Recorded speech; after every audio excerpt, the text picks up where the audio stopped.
Yes, actually they did. Back in 1938 was the first broadcast with Edward R. Murrow back in Vienna, Austria.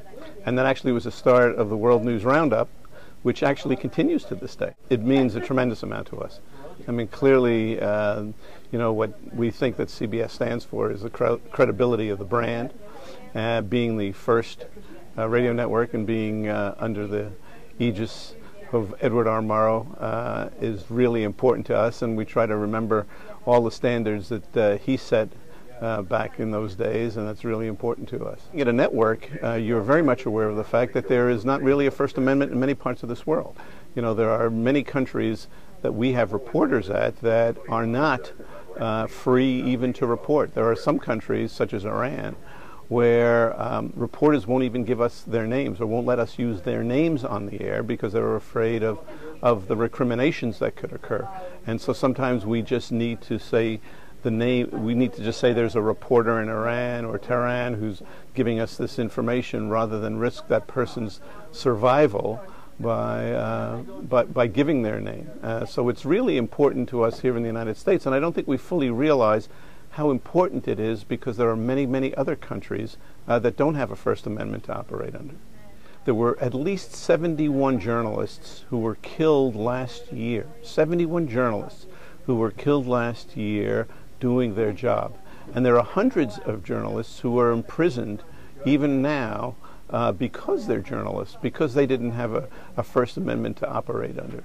And, you know, here in the United States, we're blessed, we take it for granted, but across the world, it's not such a given. You know, one of the things that I'm proudest of was the fact that of the role that we played in getting the Supreme Court to open up and to have audio out of the Supreme Court, because that was a pretty closed body for information. And being in the radio business, I think that was really important to us, and it opened the light as to the workings of the court. And so I was very, very happy when that occurred.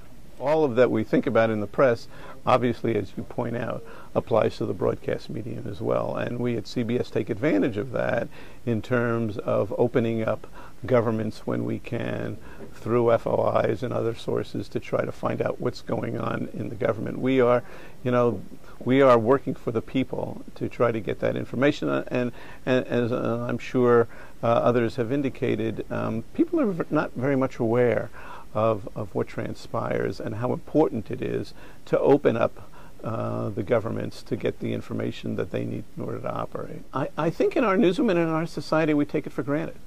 I mean, even in a newsroom, we take for granted. We are very much at the will of governments.